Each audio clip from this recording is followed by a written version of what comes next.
सर्व वाचकांना नमस्कार. आजपासून सुरुवात करत आहे एका नवीन कथा मालिकेला.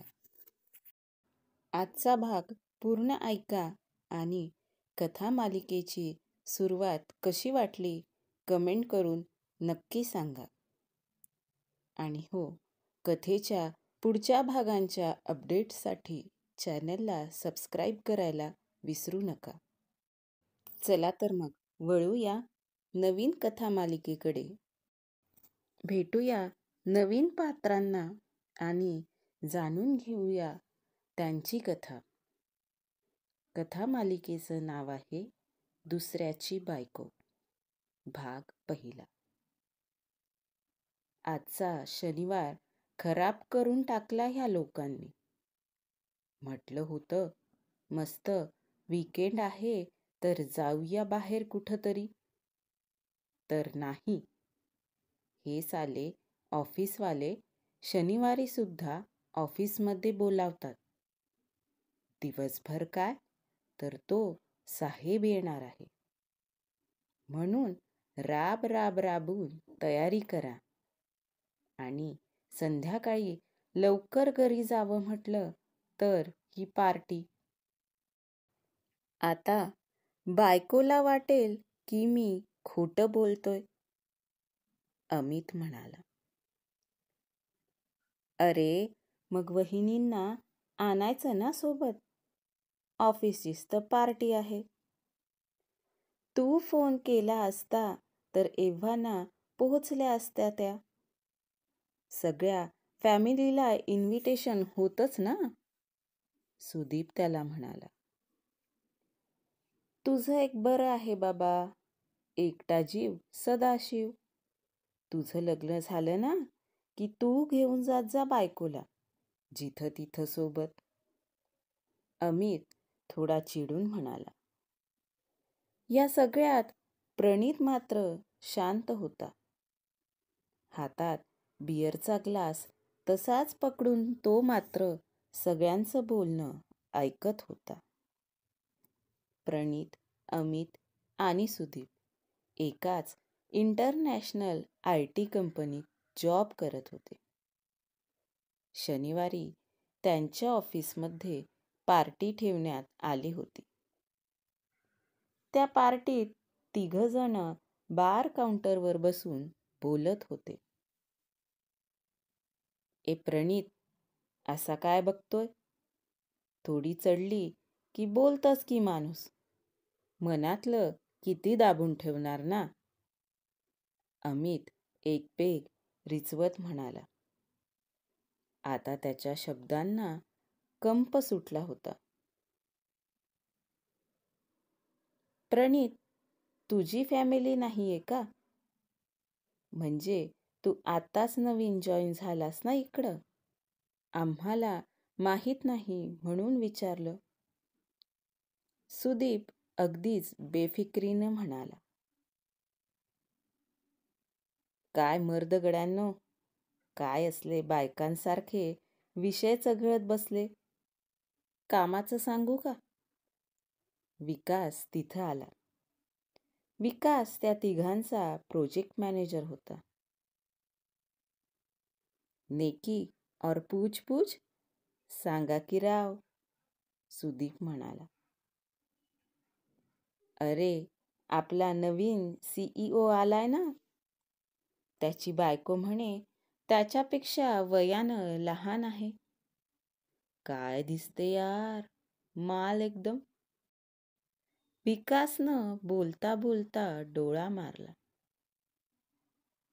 हो, ह्या सगळ्या मालपुरी श्रीमंतांनाच कशा काय भेटतात काय माहिती. नाहीतर आमच्या पदरात काय ध्यान पडलंय. कुठं सोबत न्यायची इच्छाच होत नाही. आपली बायको दाखवायला त्या म्हाताऱ्यानं पार्टी ठेवली का? नाही, ऑफिस जॉईन करायचं तर यानं पहिल्याच दिवशी अशी पार्टी दिली म्हणून म्हटलं. अमितला आता चांगलीच चढली होती. अमित, सांभाळ थोडं स्वतःला. आपण कोणत्या बारमध्ये बसलो नाहीयेत. ऑफिसची पार्टी आहे इथं. विकास अमितला दटावत होता. तेवढ्यात त्यांची सहकारी मैथिली हिनं माईकवर नवीन CEO च्या स्वागताची अनाउन्समेंट केली. मिस्टर आनंद मेहता सपत्नीक तिथं आले. मैथिली माईकवर त्यांच्याविषयी बोलत होती.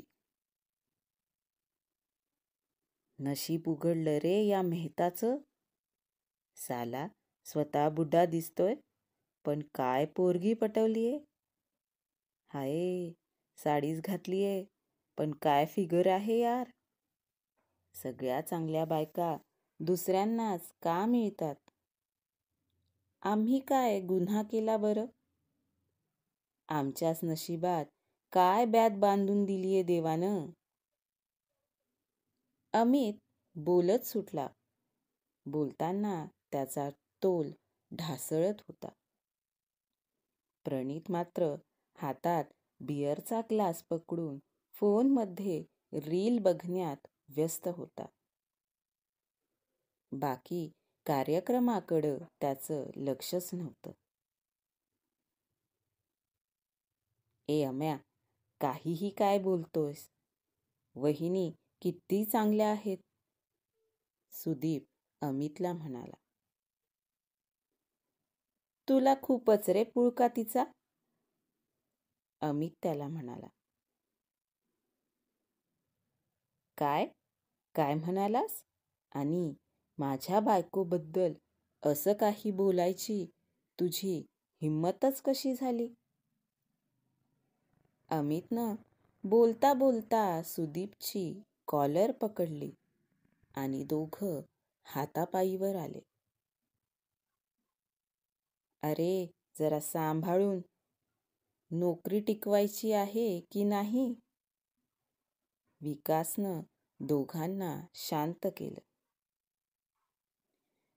त्यांच्यातल्या झटपटीमुळं प्रणीतनं फोनमधून डोकं बाहेर काढलं. अमित, चल आपण तिकडं बसू. प्रणीत अमितला सावरायला गेला. सुदीप, अरे चढलीये त्याला. तू तरी स्वतःला सावरायचं ना. विकास सुदीपला समजावू लागला. माझ्या बायकोचं नाव घेतो. ह्याचं लग्न झालं ना की याला कळेल बायको नावाचा प्राणी कसा असतो ते. स्वतः धड जगत नाही आणि आपल्यालाही जगू देत नाहीत ह्या. सारखं आपलं डिटेक्टिव्ह सारखं यांचा एक डोळा आपल्यावरच असतो. जरा घरी यायला उशीर झाला तर ह्यांचा प्रश्नांचा ससेमिरा संपत नाही. बरं, बायकोला सोबत न्यावं म्हटलं तर तिचं राहणं बघा. काय तो अवतार. कुठं कसा ड्रेस घालावा ह्याचंही ज्ञान नसतं ह्यांना.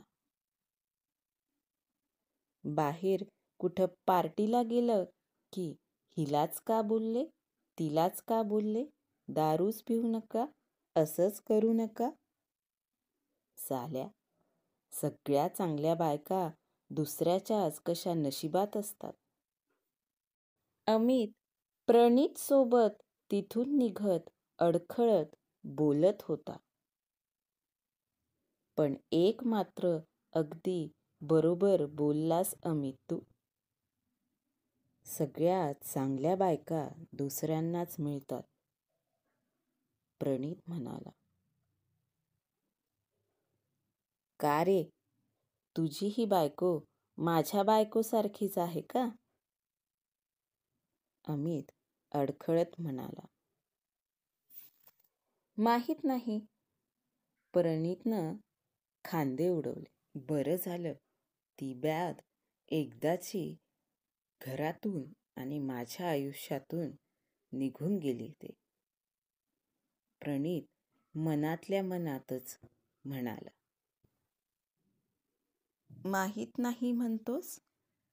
तुझं लग्न झालं नाही का अजून? झालं नसेल तर करूच नकोस. या बायका काही धड नसतात आणि आपल्याला मिळालेल्या तर बिलकुलच धड नसतात. दुसऱ्याच्या बायका नेहमीच चांगल्या असतात. अमित बरळत होता. Take it easy Amit, Praneet त्याला म्हणाला. What easy? It's just all nonsense. अमितनं परत एक पेग रिचवला. काय होईल पुढे? रंगात आलेल्या पार्टीचा बेरंग तर होणार नाही ना? पाहूया पुढच्या भागात. धन्यवाद.